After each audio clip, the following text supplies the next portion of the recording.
Welcome to No Broken Legs. I am your host, Evan Belfiore. It is week 9 of the NFL season, and there are some big games on the docket this weekend. And to break it all down and take a look at it is Jimmy Champ. Jimmy, how are you on this Saturday morning? I'm okay. I've had kind of a rough week. Went out last night, spent some money, but, got some dopamine back in, because I got things. So that's, just how it works. Take one to get one. That's how it works. And I really can't wait to get into this slate. I think it's a great slate this week. First off, we have 4 teams on the bye this week. The Denver Broncos, who are coming off their first win against Kansas City since I don't even remember. Detroit, Jacksonville, and San Francisco on a 3-game slide heads into the bye, and they need it, man, because they look rough. They gotta. Oh, go ahead. They gotta figure out what they're gonna do about their offense this week. So. Yeah, and we'll talk more about them next week when they come off the bye.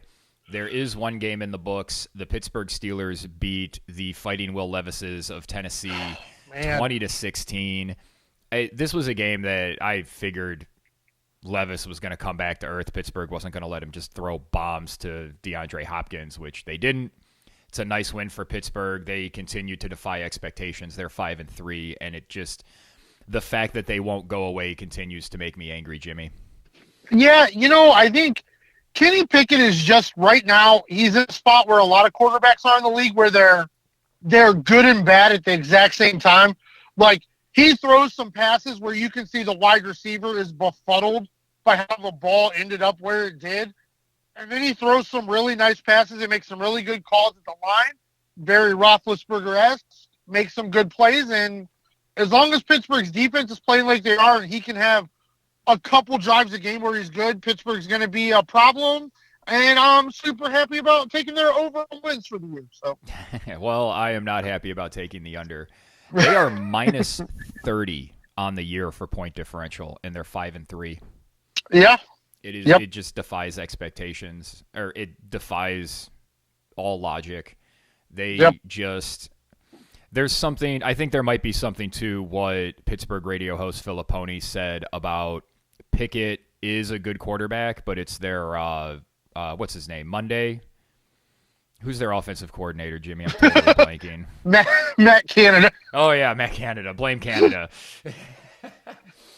It just seems like there's something to what Filipponi says about Pickett and Matt Canada holding him back, because when they just get into hurry-up mode where Pickett's doing a lot more at the line in the fourth quarter, he looks like a totally different quarterback. So there might be something there. Maybe if Pittsburgh gets a better offensive coordinator, they'll be in better shape. But until then, they're just going to continue blaming Canada, just like South Park. I couldn't resist that pun. So let's move on to the Cleveland Browns hosting the Arizona Cardinals. Jimmy, this line made me jump out of my seat. The Browns are 11.5-point favorites, minus 650 on the money line, plus 460 for Arizona. Over/under on this one sits at 38. Deshaun Watson will be starting this game for the Cleveland Browns.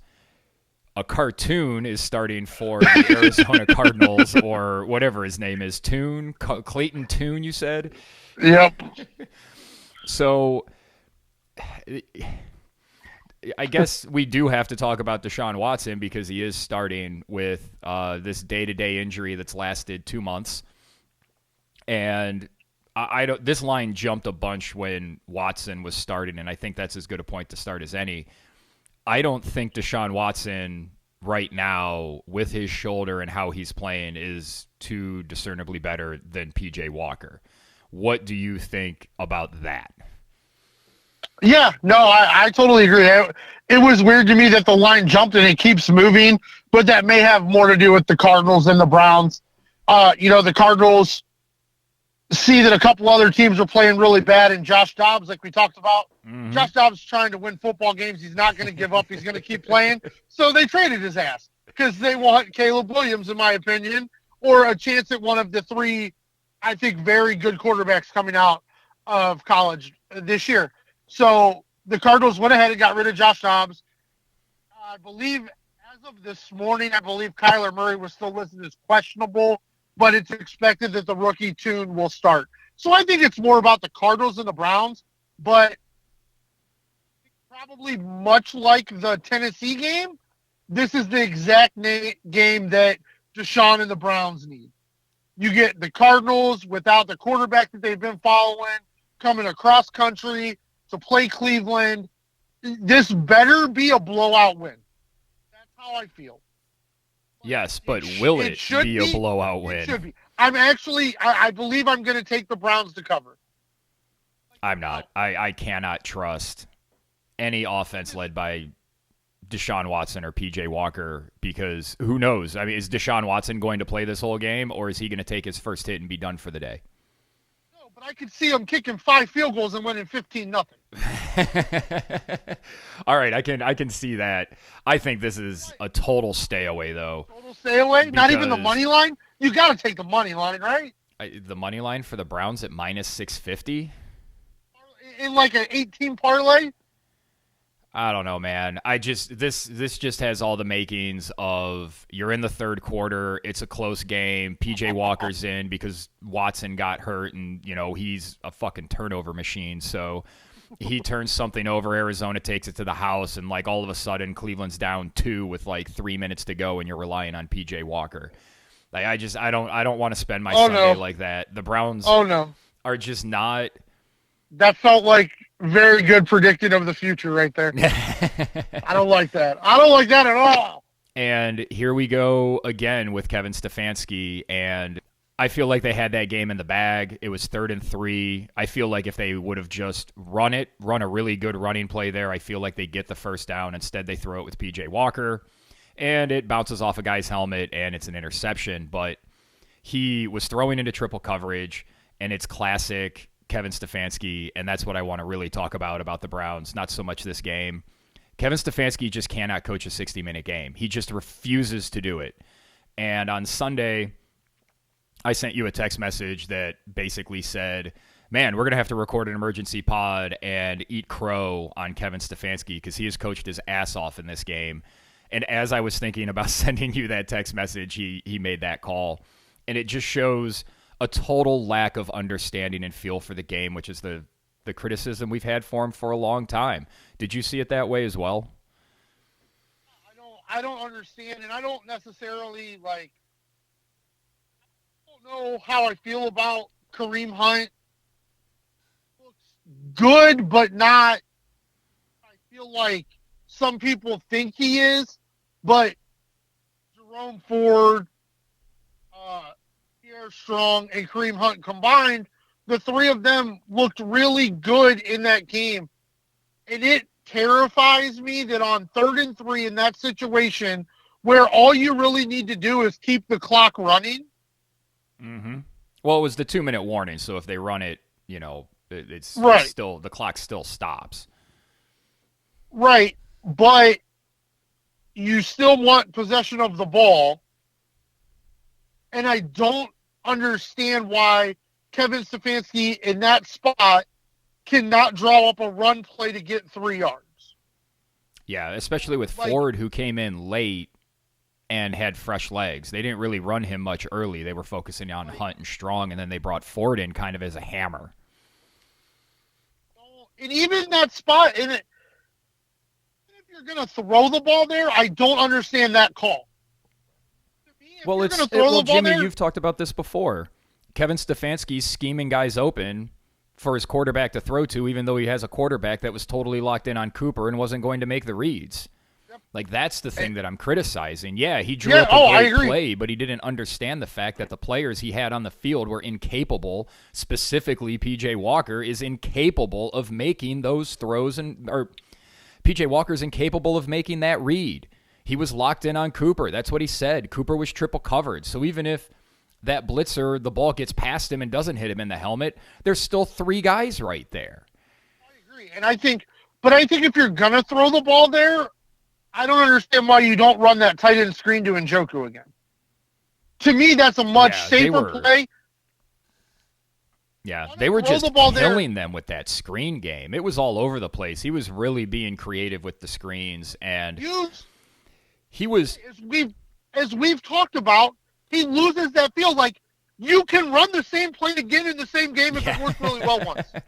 Yeah, And what I thought he did really well with his play calling was, and this is what's so fucking aggravating about that 3rd and 3 call, he showed the whole game that he understood he had limitations at quarterback, which is why he was running so many screens. And he was really keeping them off balance with those screens by mixing in a few drop back passes here and there. But as that game continued to go on, he got away from the screens and it was more drop back passing. And the more drop back passing they did with PJ Walker, the worse the offense looked. Until towards the end, they started really pounding him on the ground. And I know D. Podesta and all the analytics people don't think 3 and 4 yard runs win football games, but the Browns were winning that game with 3 and 4 yard runs. Yeah, it just, like, that to me was terrifying. Like, and that's my, like, I have, we talked about it. I have very little blame for PJ Walker in that spot. Like, expect a person to be who they are. Yeah, that's true. You can't expect PJ Walker to complete a tight pass in a tight window across the middle of the field in that situation on that play. If he could do that, he wouldn't be where he is in his career. Yeah, that's true. Like, that's a horrible play call. Like, run a screen, go trips to one side. Like, if you're like, I need to get the ball to Cooper, go trips to one side, put Cooper on the other side, and throw a back shoulder something to where it's just Cooper or incomplete. Not what you did. And I don't understand that, because I agree with you. He was so creative, and really, the offense had such a nice flow until it got tight. Yeah, and that's been Stefanski's Then MO. it happened again. Everybody wants to blame Baker for his late game problems, but nobody wants to talk about the coach who's calling the plays and is in charge of the whole thing. And he's still here, and they still have late game problems. They had him last year with Jacoby Brissett, and they continue to have him this year. And we would be remiss if we didn't also mention that this all-world elite 1985 Bears defense showed they're not anywhere near that good by completely failing to put up any resistance to Seattle on that last drive. They marched right down the field and scored, and it's the same thing I've been saying for years. When it really comes down to it, in the big moments, and the big drives, and the big plays, the Browns just don't step up. Yeah, I don't know. The defense, like, it's weird. We keep talking about it. You hear some other people talking about it. At times, they are really good, but as we've talked about, they're really good at attacking the quarterback when he's going backwards, and they're really good at tackling people when they're going side to side. But when an offense gets going downhill on them, they are stylistically and schematically do not seem to understand wrapping up a ball carrier. Like, they are really, really struggling with tackling. And the other thing that, we've Could that be an issue with the linebackers, perhaps? I was trying to, not say it because I know people get tired of hearing me say it, but you need a thumper. You need a thumper in the middle. We love JOK, but you need a thumper in the middle who's totally cool, making tackles, making unspectacular tackles every time he gets an opportunity, and the Browns don't have that. No, but they do not. The problem I had with last week, my biggest problem with last week, even when it looked like they had the game in hand, and this is why I don't think he will ever lead in sacks. It's why I don't think he will ever be Defensive Player of the Year, is Myles Garrett vanished 1 week after being an absolute game wrecker. Yeah, and we see that from him. He'll have big games and then be quiet. And this was a game that they really dominated Seattle's offense for most of the second, third, and fourth quarters. I mean, that stadium was as quiet as a pin drop. They couldn't move the ball at all. And the Browns defense was really controlling the pace of that game until, again, they didn't. They could not finish it off. And it is a staple of Cleveland Browns teams since they came back that they have this inability to finish games, play 60 minutes, and show any form of consistency during an entire game. And I think, I don't understand, I didn't understand what they were really doing defensively on that last drive, but still, that's got to be the drive where Myles Garrett shows up. It has to be. and he did not. Yeah, And he has to. It'll be interesting to see what happens with the crowd, a rookie quarterback. You know, they really got behind, and I've said this before about how the crowd seems to be intimidating some of these opposing quarterbacks. So maybe I should be less concerned about the Browns, like on the money line anyway. 11.5 is still a ton of points, and like the Browns are just so fluky right now and inconsistent. Like they could be up 14, and all of a sudden Arizona gets like a last drive for a touchdown, like like a backdoor cover type situation.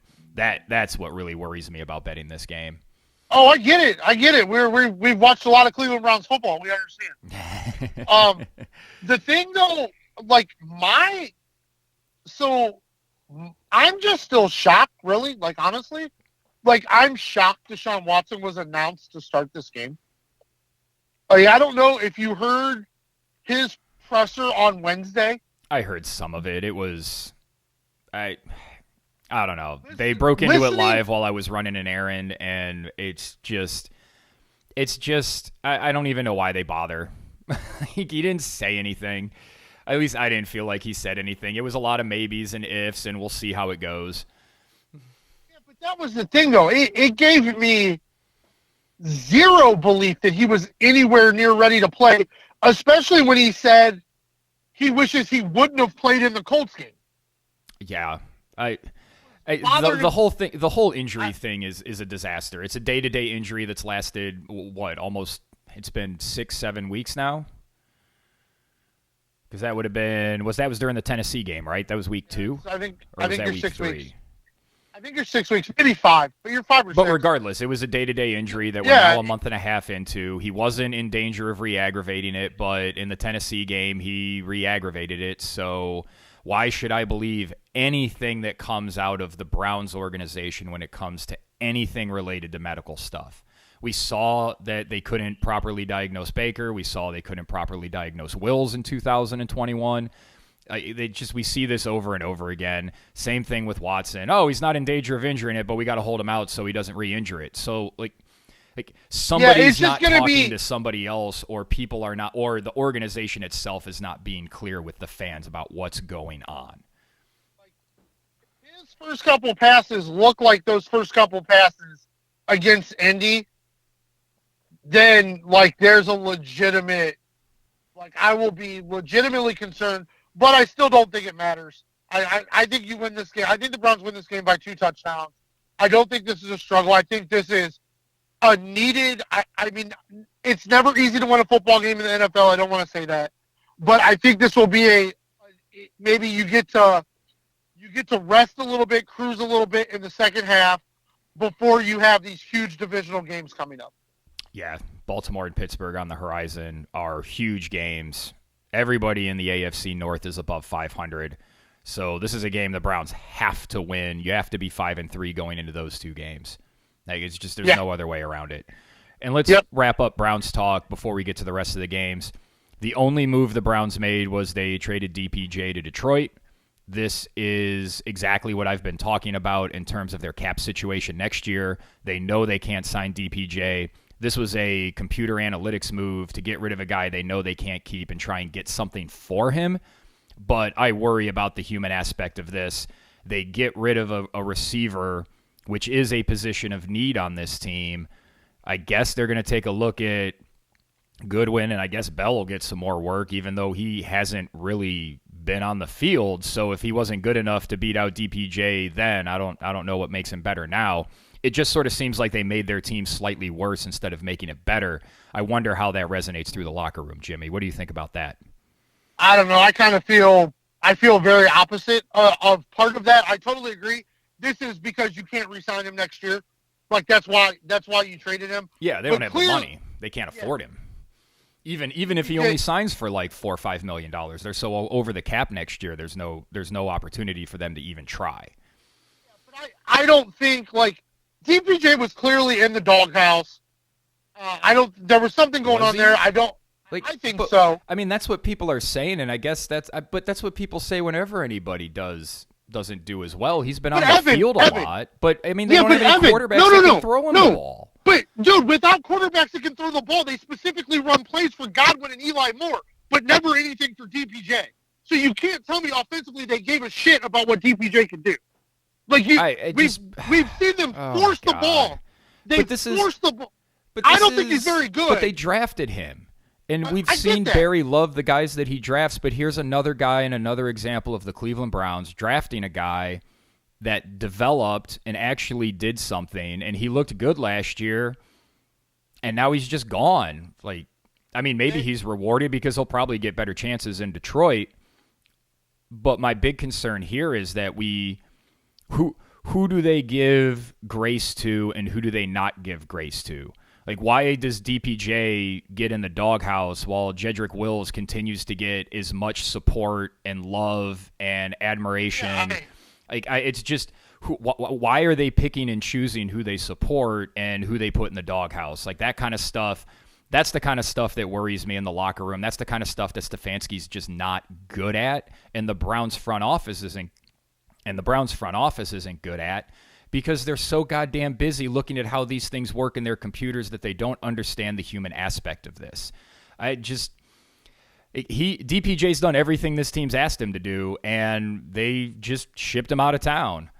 And if I was a lower draft pick on the Browns, I'd be wondering, well, is that my fate? Am I going to put up a good year in year 2 of my rookie contract, and then in year 3 they're not going to give me the ball because they're worried about re-signing me? I mean, that's fair. I guess that's fair, but I just don't think – I guess my thing is more of, like we've talked about before, where people say wide receiver is a position of need. I don't know how you can have the quarterback play they've had and say wide receiver is a position of need. That's fair. Because we have no idea. We have no idea what these wide receivers can do with a quarterback who's playing well, because they haven't had that this year. But it just, for my eyes, and I guess I shouldn't – maybe it's even wrong to say he's in the doghouse. Maybe he's not. I just feel like, from my eyes from watching the game, I see them try to force end arounds to more. I see them give Godwin a couple shot plays a game. I see where other guys get these little mini packages, and it just looks like they completely went away from DPJ this year to me while watching the games. So I don't know if anybody in the locker room was surprised DPJ got traded. All right, that's fair. I still think this is. I don't know. I know. Everybody wanted him to go get a quarterback. Everybody, like, if you're going to trade a 4th-round pick for Brissett, I don't think that gets you to the playoffs, to be honest, even if Watson doesn't play. So I don't think I'm not worried about them not getting a quarterback. Do you have any concerns with that? Well, no, because Brissett does the same thing on that last play P.J. Walker. Like, it's... Yeah, we saw it last year. He did it like 3 or 4 times. So, like we talked about, Jacoby Brissett only made a couple mistakes, but all of them cost them football games. Yeah. Do you like 38's the over-under tomorrow? So you like Cleveland to cover. I like Cleveland to cover in the under. Arizona to keep it. I like Arizona to cover. I do think Cleveland wins this game. Do you like the over or the under? Oh, it's got to be the under. It's hard to believe they get to 40. Too. Hard to believe they get to 40. All right. Let's move on to some of the other games we have going on, because we've got some really nice matchups coming up, and we're going to cover 4 of them right off the top. And the first one I want to talk about is in division. Jimmy, the Cincinnati Bungles are no longer the Bungles. They are the Bengals, and they are coming. They are hosting the Buffalo Bills on Sunday night. They are 2-point home favorites, -130 for their money line, +110 for the Bills. Over-under on this one sits at 50.5. Last time we saw these two teams play, Cincinnati was beating Buffalo in the snow. What are you expecting in this game, Jimmy? Can Cincinnati keep running, or does Buffalo keep pace with Miami in the AFC East? Yeah, so, I mean, Buffalo has 3 days of extra rest, but Buffalo struggled to beat Tampa Bay. Yeah. And I think Cincinnati is considerably better than Tampa Bay. I think Cincinnati wins this by a field goal at least. So I'm taking the Bengals here. I think they've got rolling. They got through that early season issue with Burrow. He seems to be better. They're playing better on both sides of the ball. Buffalo has defensive problems. There are problems on the defensive side of the ball for Buffalo. I expect Josh Allen to play well, but I just think the Bengals are more likely to get more stops than Buffalo. I probably like the under in this one too, because I think there'll be like some feeling each other out in the first quarter. But I'm going the Bengals here. Yeah, I like the Bengals here at home. Everybody continues to say Baker's playing poorly, Baker's not the reason that Tampa Bay lost that game against Buffalo. He was 25 of 42 for 237 and 2 touchdowns. Yeah. If you're giving that up to Baker Mayfield, I don't know, like Joe Burrow with his complement of receivers should definitely be at least that good, and you would expect better. Buffalo's, they have attrition on the defensive side of the ball. They've lost guys, and this just seems like one of those games that maybe Josh Allen tries to do too much and ends up turning the ball over a couple of times. I really like Cincy here. I actually like the over. I think we're going to end up seeing some points in this one. This feels like a 30-28 type game, somewhere around there. Here come the Bengals, man. They look tough, and if Cincinnati can win this game, that puts a stamp on there. We just erase everything we saw the first couple weeks of the season if you come out and beat Buffalo and San Francisco in back-to-back weeks. Like, it's just that easy. Yeah, you won't have another team have a better 2-game stretch of points than beating San Francisco and Buffalo. Yeah, that would put them at a 4-game winning streak as well. Starting 1-3, getting to 5-3. I think they get there. And that leads into them keeping pace with the Baltimore Ravens, who are currently atop the AFC North at 6-2.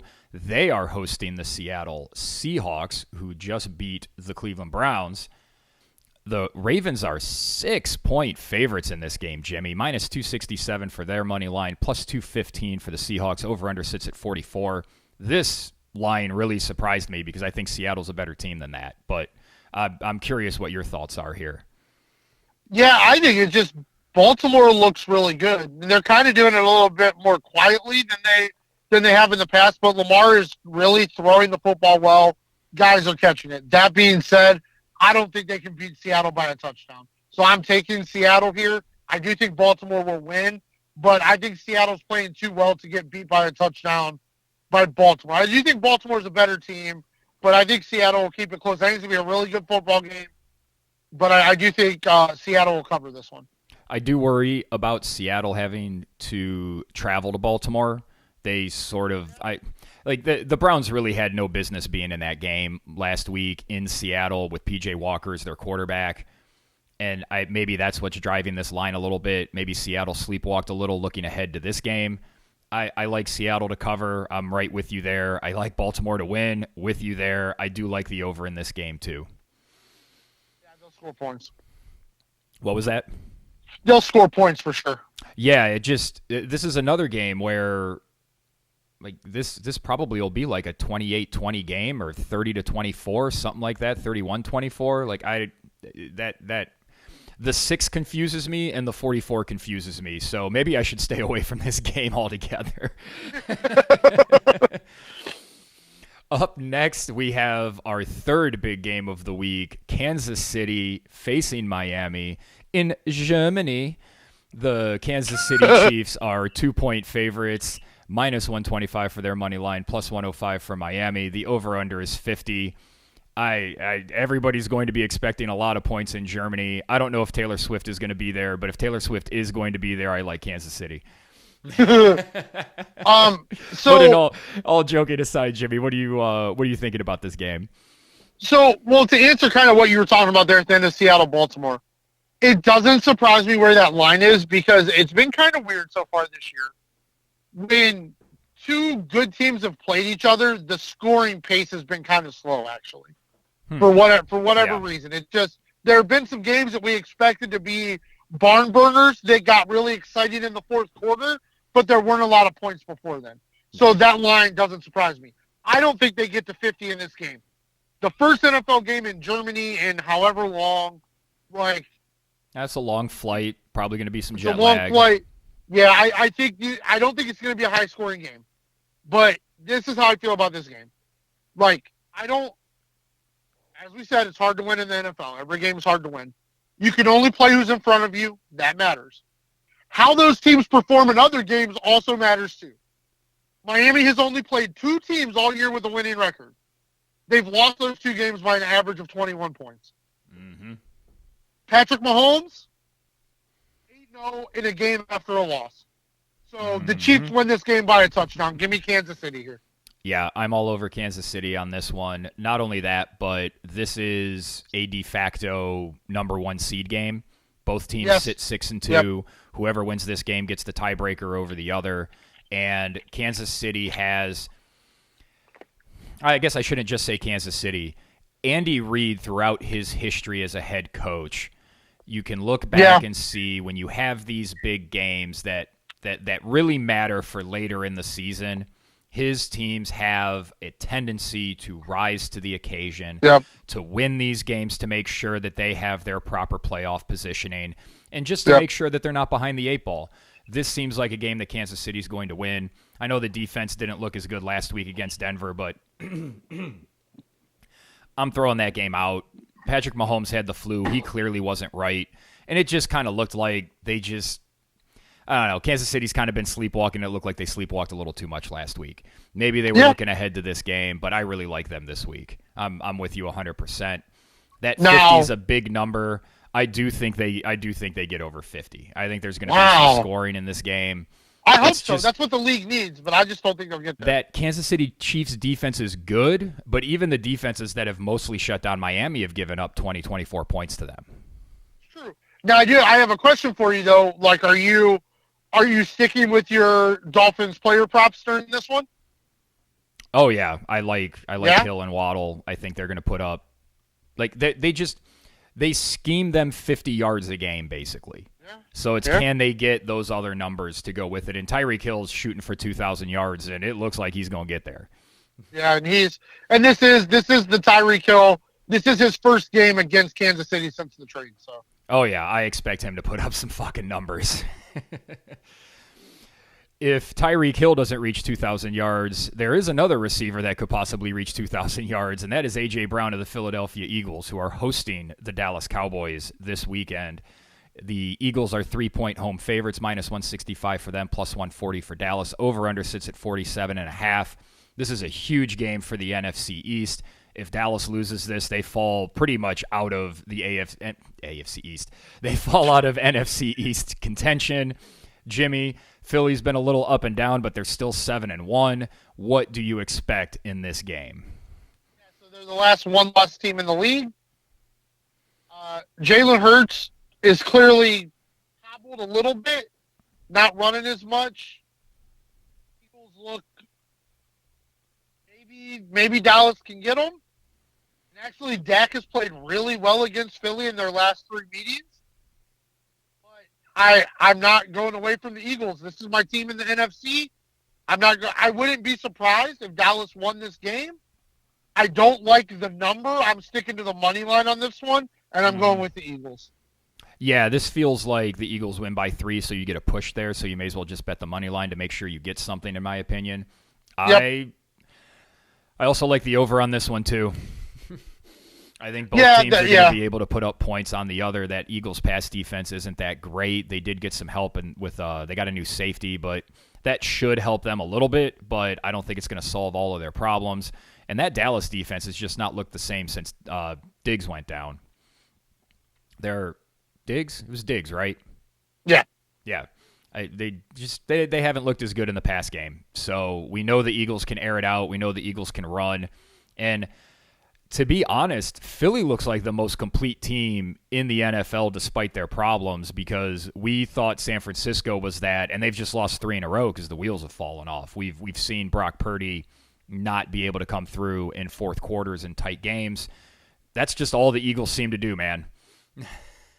Yeah, no, I totally agree. To me, they do. To me, they look like the best team right now, the most complete team in the NFL. Yeah. Up next, we have the Los Angeles Chargers traveling across the country to take on the New York Jets.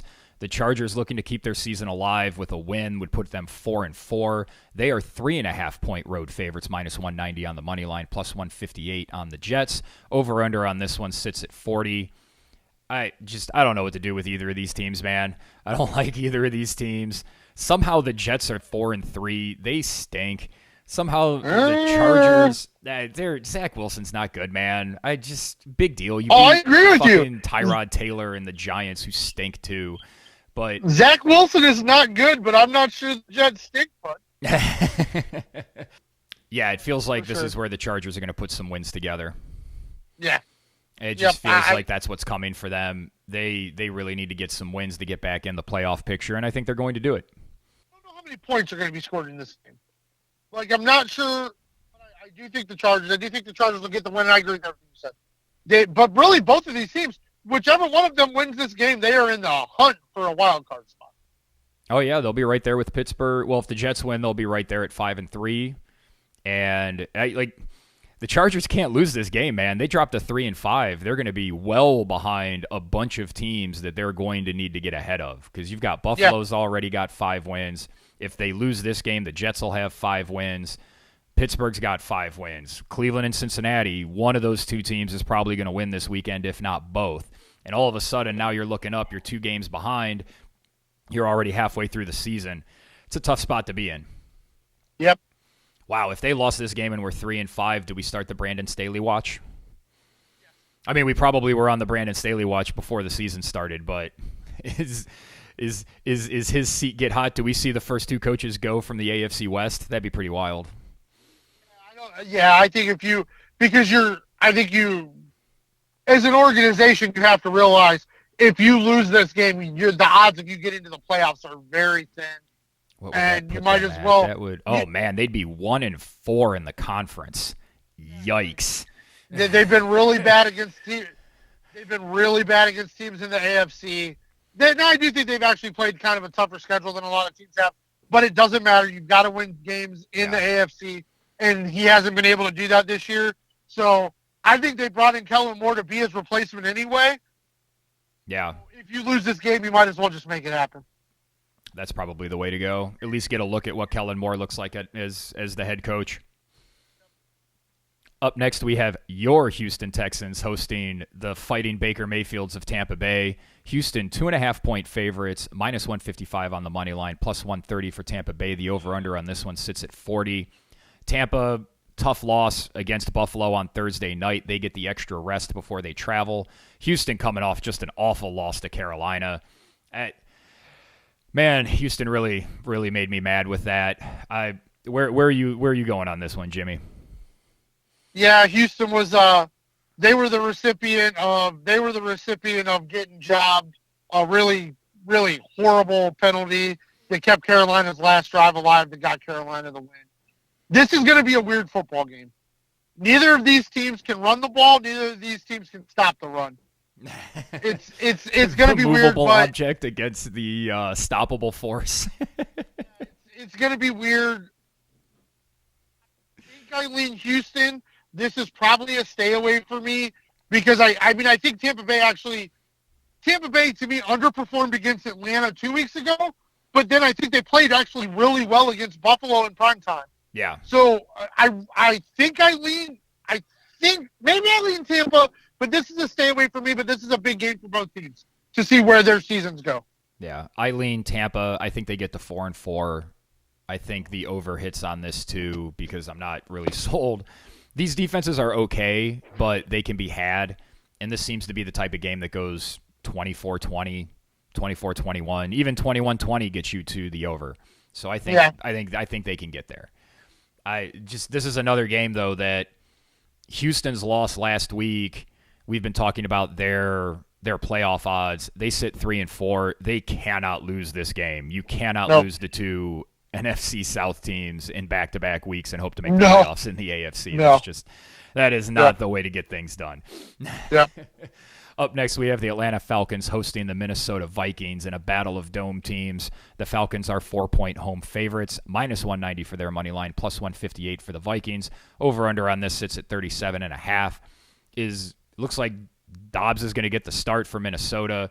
That helps their quarterback situation with Kirk Cousins out for the year. I don't know. All I know is that number of 37.5 looks awfully low for Josh Dobbs, who tries really hard, who, as you said, tried so hard that Arizona had to get rid of him because they want to lose games. Yeah, I don't know. Atlanta finally made the necessary switch and got Taylor Heineke in there at quarterback. They do have Drake London's out for this one, so Heineke gets to come in, but he's without one of his weapons. I think I like Minnesota to cover because I just don't trust Atlanta to beat anybody by more than a field goal. Yeah. I think, like, I don't know. Like, this is a weird game to me. But Atlanta needs this win. New Orleans is coming on a little bit. Atlanta needs this win to stay ahead in the division. So I think Atlanta gets the win, but I do think the Vikings cover. Secretly a big game for the playoff picture. Atlanta 4-4, Minnesota 4-4. Whoever wins this gets the head-to-head against the other in case Minnesota's probably not going to win the division. Atlanta obviously in the hunt, but if they fall back, they're going to need that win over Minnesota. I like Atlanta here. I think Tyler Heineke is just good enough to help you win games if he's got weapons around him, and he's got plenty of weapons even with Drake London. I agree. Up next, we have the New England Patriots hosting the Washington Armada.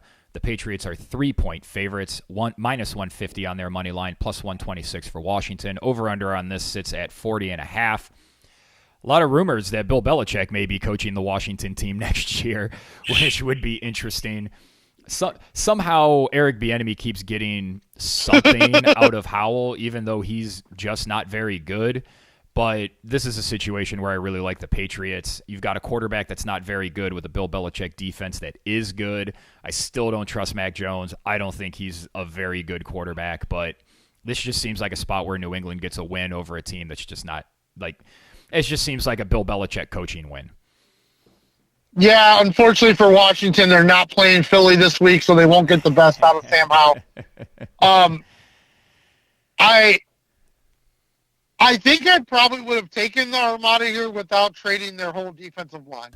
But with trading Young and Sweat, I don't think the defense will be able to do the thing that Mac Jones hates. I think New England will cover this. I think they can win this by 2 field goals. So, I think the Patriots are the way to go here. Next up, we have the aforementioned New Orleans Saints taking on the Chicago Bears. The Saints are 8.5-point favorites, minus 430 on their money line, plus 328 for the Bears. Over-under sits at 41. I don't want anything to do with either of these teams. I think they both stink. I know New Orleans is trying to win the division, but that team's just, I don't know. That team's just not very good, Jimmy. I agree. I don't think they're very good, but clearly the bookmakers think they must be pretty good, I guess. I don't know. This line is weird to me. This money line is weird to me. So I'm gonna just go with it, man. I'm gonna take the Saints to cover this one.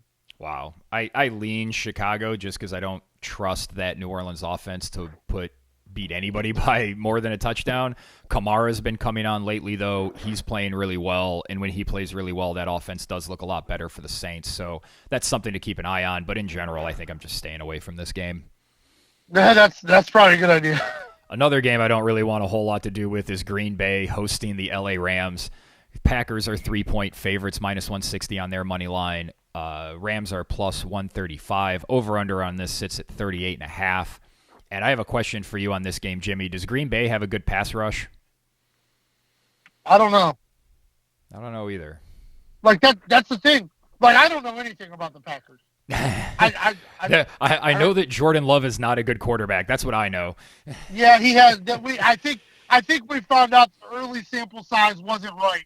So I'll give you that. But there are like series and drives within a game where Green Bay looks really good.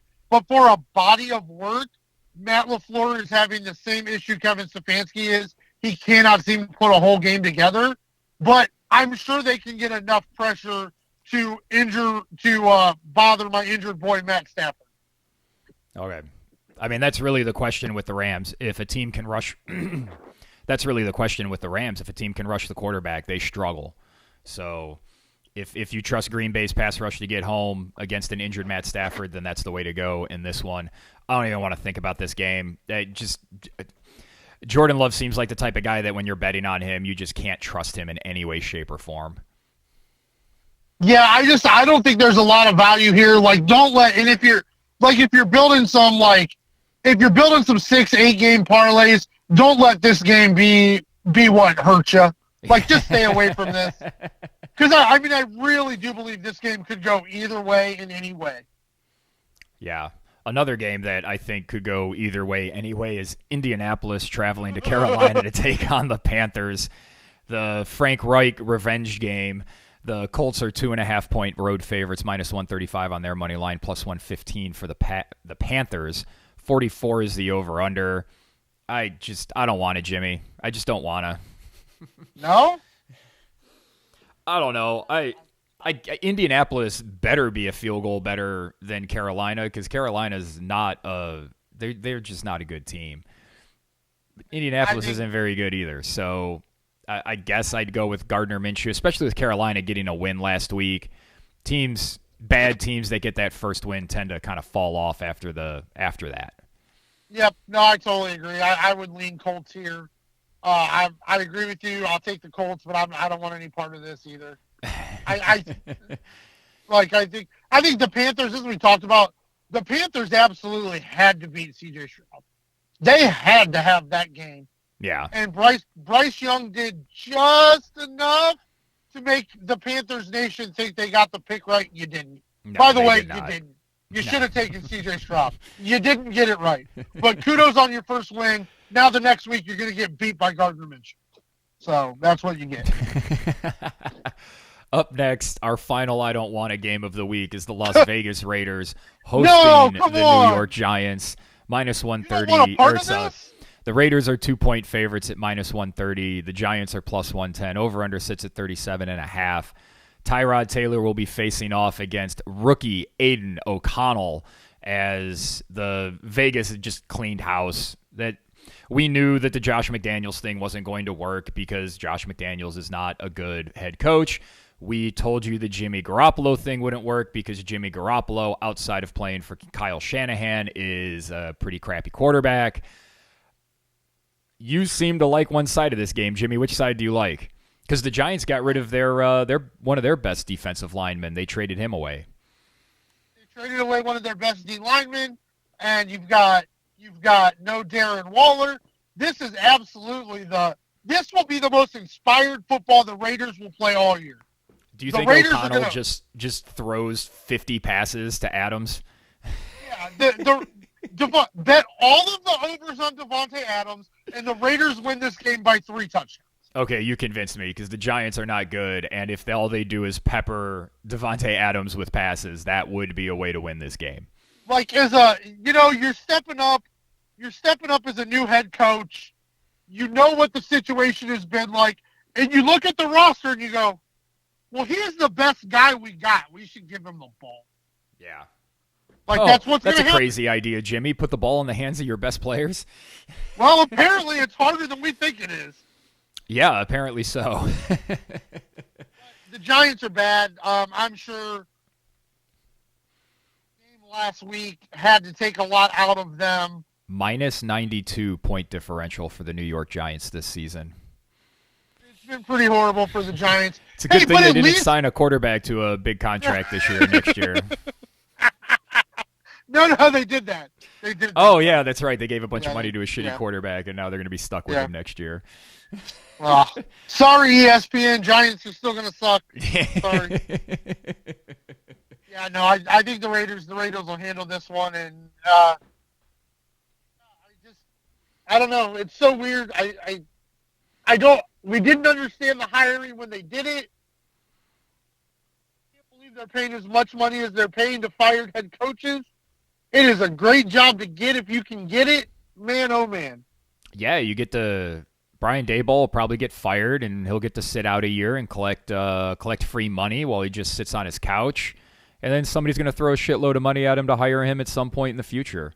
Because I think he has shown, at least as an offensive coordinator, he's top level. We've seen what he did with Josh Allen. We see what Josh Allen has looked like without him. He hasn't quite been as good. We see Daniel Jones look like Daniel Jones, except for last season when Brian Daboll managed to keep him from turning the ball over. Somebody's going to wind up getting Brian Daboll.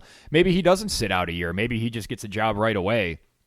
And depending on where he winds up, that's the type of move that maybe – could you see, I don't know, if Buffalo falls short again, do you think they move off of McDermott and maybe they bring in Daboll as their head coach?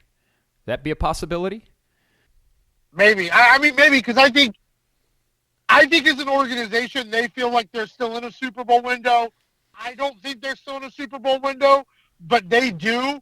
So maybe you do that. Maybe you call Brian Dable and say, "Hey, come be the head coach, but please hire a defensive coordinator," and see how that goes.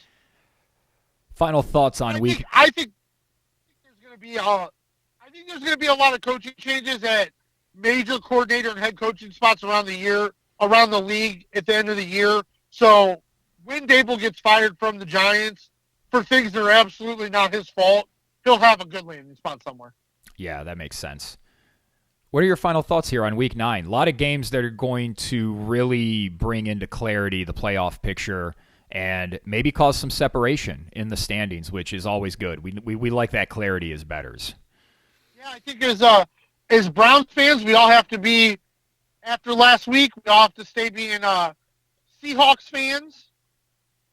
We could really use Baltimore to take a loss, and we got to be Bills fans and hope Cincinnati takes a loss while the Browns take care of business against Arizona. I think those are three big games in that division. I think the Miami-Kansas City game, I think, is the most important in the AFC. Mm-hmm. And I think finding out who Philly and Dallas are when they're playing another top-level NFC team is going to be super important. I think Philly's going to come out on top, but it really wouldn't surprise me if Dallas figured out a way to win that game. But I agree with you. I love that we're to the point of the season where there are games that really matter. Like, this is when football is fun. When everybody out there knows how important it is for the goal at the end of the year. And I'm really glad we're there, because you even have that with teams that might not have that Super Bowl aspiration, but like Tampa Bay and Houston, both, for whatever they want to do for the year, have to win. Atlanta and Minnesota, as you said, these two teams got to pull out all the stops because they have to win. So I'm just super excited. I think there's a lot of really good football this week. Yeah, and those are teams that we're in the middle part of the schedule. They're going to try really hard to try to make the playoffs. Maybe because Houston's a young team, but Tampa Bay's a veteran team. Atlanta's a more veteran team. Minnesota's a more veteran team. They're going to want to stay in the hunt. They're going to want to compete. Maybe they start shutting it down if the wagon, if the wheels fall off the last month of the season. But we ain't in the last month of the season. They're still alive, and they're going to want to fight. Yep. Were there any trades that you think are going? Let's wrap with this. The last couple of seasons, we've seen teams make big moves to get players that help push them over the top for a Super Bowl. Kadarius Toney hasn't been that great, but he came up big for Kansas City in the Super Bowl. Is there anybody like that was out there? Philly got some safety help. A couple other teams made some moves on the edges. Do you think any of those will pay big dividends? If there's any chance of a player living up to potential or being an impact, it's got to be Chase Young to San Francisco. Yeah, that is a scary proposition if Chase Young can regain his previous form. Yeah,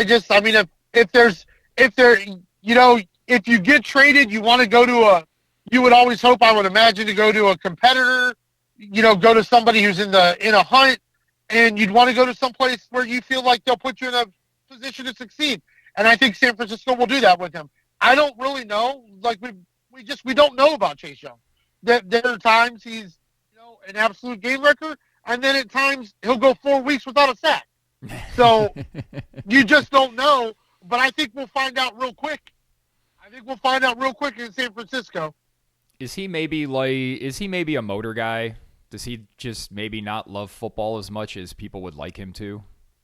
Like it. Man, I wonder how that'll fly in San Francisco. You would think that San Francisco would at least get him to play as hard as he should, let's say. Does part of that motor situation, is that because you were drafted by Dan Snyder's Washington football team? Ooh, that's a good point right there, Mr. Champ. So we'll see. Like I said, I think we'll find out real quick. Yeah. Like, is he hustling after a fumble? Did you notice Chase Young make 6 tackles at the line of scrimmage on run plays? That kind of stuff. So I'm super excited for it. I think to me, that was the biggest one. That was a good team who is struggling going out and getting what could be a great player for a value price. Totally agree. All right. Well, we will watch Week 9. We've got football all day because of the game in Germany. Yes. With KC in Miami, so you can get your coffee, get your breakfast, watch some foosball. Jimmy, thank you for joining me in breaking down Week 9. I'd rather be, brother. And I would like to thank all of you for listening. Please like this video or subscribe to our podcast to keep up to date on all of the latest pods as they drop. For Jimmy Champ, I am Evan Belfiore, and thank you for listening to No Broken Legs.